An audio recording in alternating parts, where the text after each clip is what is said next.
So now I'm going to turn it over to my good friend Doug Craig. We were both at one time mayors south of the 401 and shared a kinship then, and we share kinship now as both regional councillors. So Doug was a longtime mayor of Cambridge and former and current regional councillor, and so we work together now.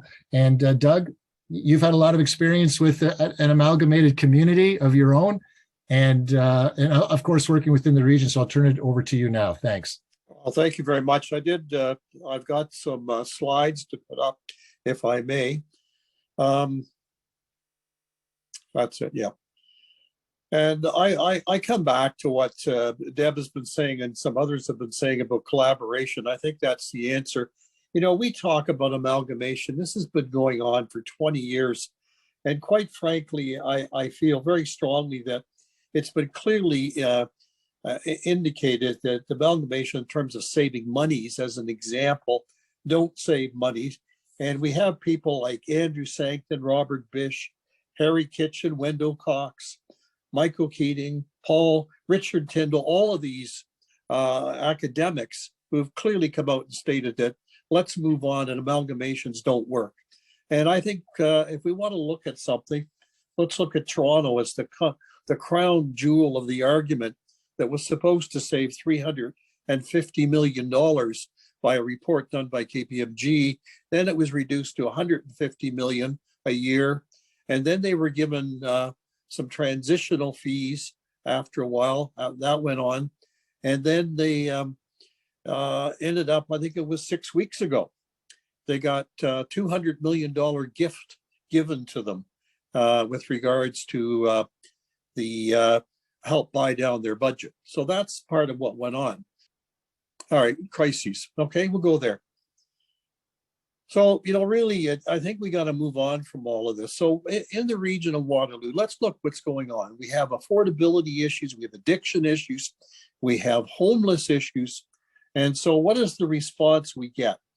We get a provincial facilitator brought in to talk about amalgamation. And those other issues, which are in fact highlighted and are a crisis within our community, are not getting the attention from the provincial government that they ought to be getting.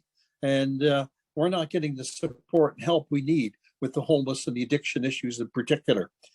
My concern with all of this is where it's all going with regards to the provincial facilitator when he comes in. And I think we have to be very clear about this in terms of, you know, what's happening here. Now, the province has talked about wanting to find efficiencies. It's wanted to find deal with these reserve funds that we have that are out of line, wants to deal with auditing some of the cities. But the interesting fact is that reserve funds are legislated by the province and the amounts that go into them. We already do audits, so they're going to send somebody in to audit the auditor. And finally, when it comes to efficiency, let's be very clear here that the best run governments in Canada are the municipal governments. We know how to balance budgets. We know how to be transparent. We know how to behave during council meetings, and in fact, have a long history of responsibility in terms of dealing with money. So these are the issues that that concern me when you bring in a facilitator, and we don't know what's going on because of the lack of clarity. So the next slide is really following into this. Next slide. It's a government off the rails. And I say that a little bit tongue in cheek, but not. I think we have to be concerned about what's happening. I mean, in 2018, the Rob Ford government decided that during an election that had been called, they would cut half the seats in the Toronto area.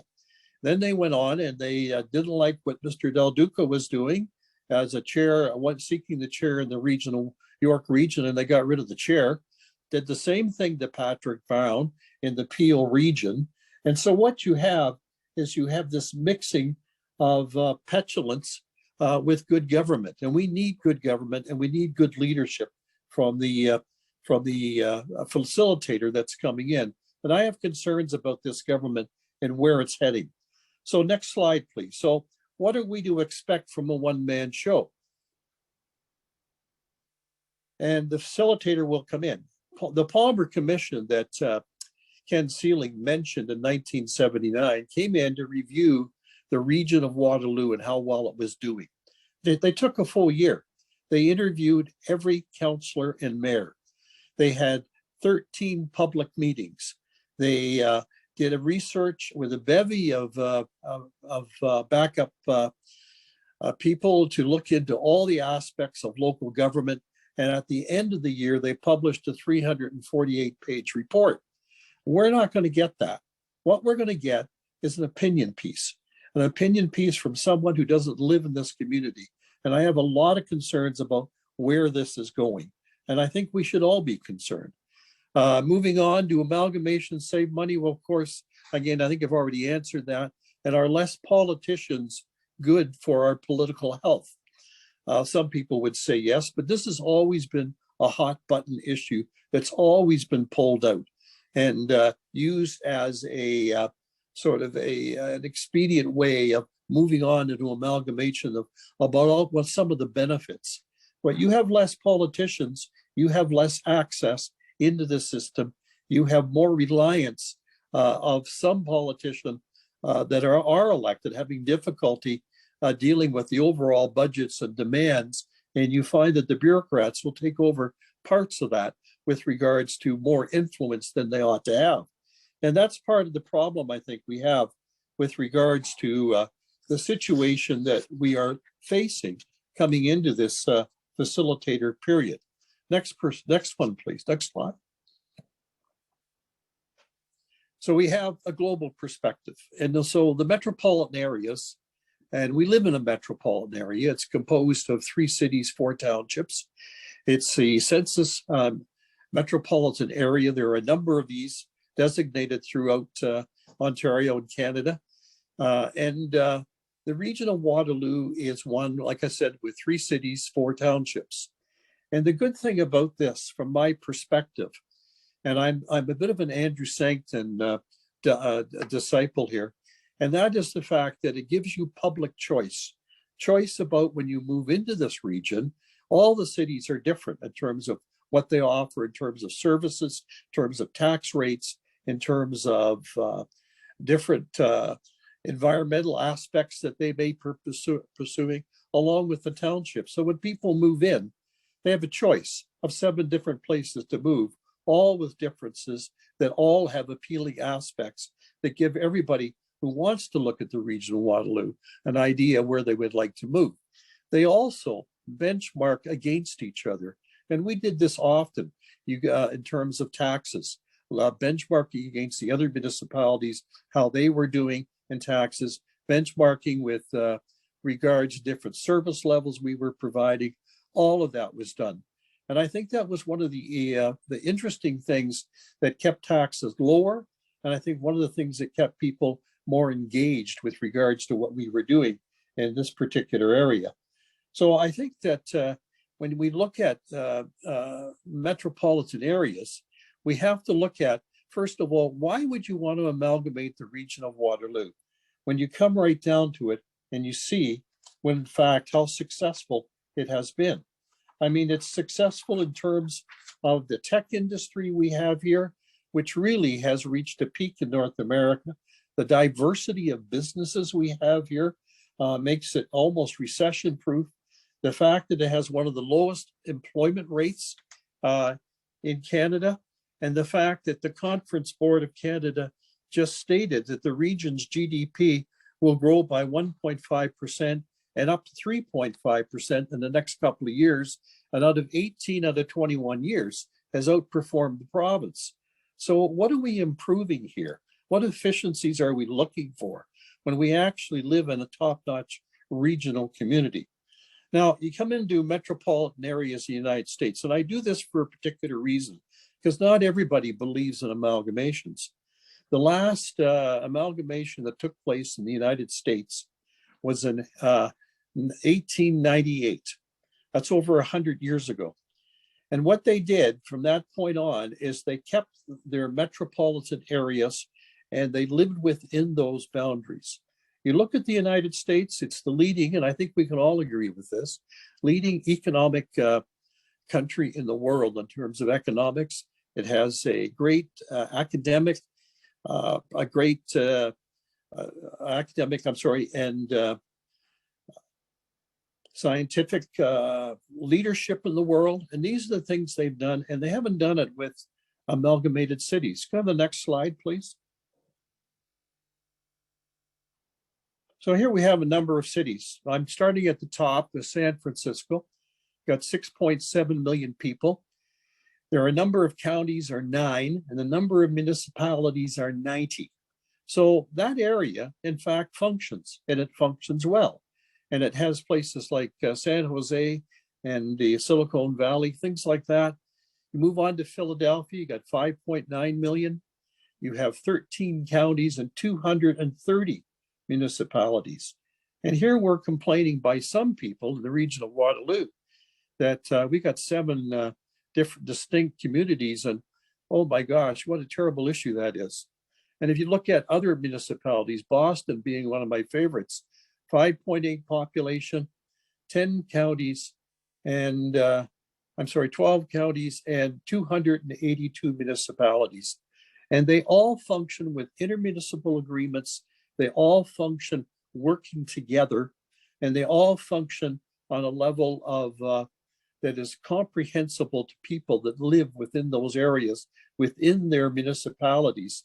And they have done very well as a country with regards to leading the world in economic development. And I think that's one of the primary things to look at. And I think it's one thing that we have to realize, and not everybody believes in consolidation and has and is a strong believer in that. Go on to the next slide, please. Silicon Valley. It's an area, I think San Jose is the largest city. It started in a number of years ago. There's about 13, I think 16 municipalities there, and they all work together to produce a vibrant and probably strongest tech market in North America, now in competition with the region of Waterloo. And they produce things like Netflix, Facebook, PayPal, all of that has come out of the Silicon Valley. And that was a collaboration. It wasn't a one-tier city that did that. And they're on the world stage, and they're not a one-tier city. Pittsburgh has 103 police officers, 103 police chiefs, 103 police districts within its municipal structure. And it works quite well as long with regards to how it delivers its services. London, England, or the city of London, is actually 1 square mile. It has 9,000 residents, and it's surrounded by 32 boroughs, all with their own councils and different service levels that they provide, the whole thing being the Greater London area. And it's the financial capital of Europe, not strictly a one-tier city. And finally, Paris, France, the cultural hub of Europe, as I would call it. It has 163 municipal councillors. So, and it seems to function quite well. So what I'm saying really is we don't have to change anything. And we have to be very careful where we're going.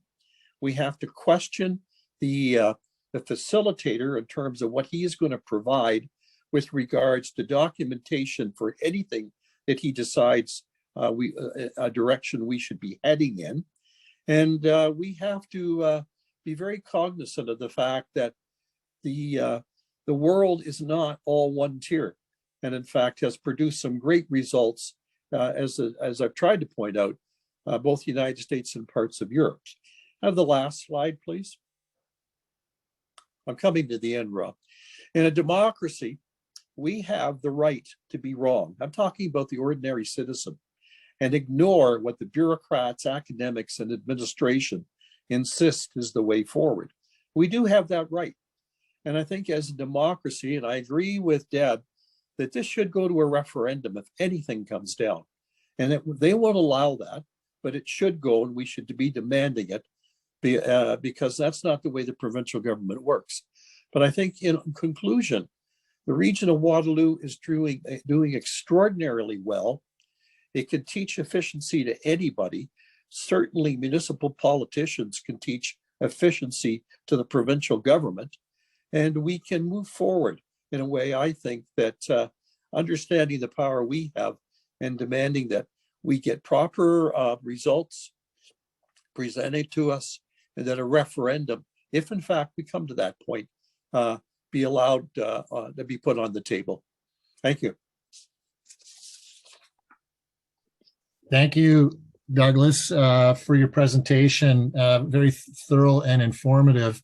It's interesting when you talk about Hamilton, for example. We often like to say that Waterloo Region, such as it is, was able to get the ION done and completed, and Hamilton went through sort of a wailing and gnashing of teeth in order to have something accomplished there. But at the same time, I just want to go back, because you mentioned the U.S. and we see, you know, through the news media, what we see about what's happening in the U.S. From a social perspective. Right. And I'm just wondering, you know, they have a lot of suburban areas, and this point was mentioned. There's some great comments. I just want to say great comments in the chat box, everyone. And there's a comment there from, let me just get it here, from Brian Maloney, who talked about in the US, they have very unequal suburban enclaves. And this is sort of the counter to the point that Zach was making earlier about equitable cities, the opportunity to distribute funds to certain areas to rise up. And I thought that was an interesting point. So while you've brought the point up about the many counties and municipalities under one, you know, Boston, for example, there is an inequity or a variation amongst the different suburbs that. Well, I would totally agree with addressed. you. Okay, but they're living with that, and we have inequities in the region of Waterloo, and we can discuss that if you want. I mean, Cambridge doesn't have a GO train, doesn't have an LRT, and its hospital was 20 years behind the other two, and we can discuss that. Okay. Sure, but the point is you're at a table where you have an opportunity to address those things, right? Well, we've been addressing them for 20 years. Well, the hospital is getting done, and they're working, and there's a lot of money being invested in ION phase 2. Well, we'll see when it comes out, what it says. But anyways.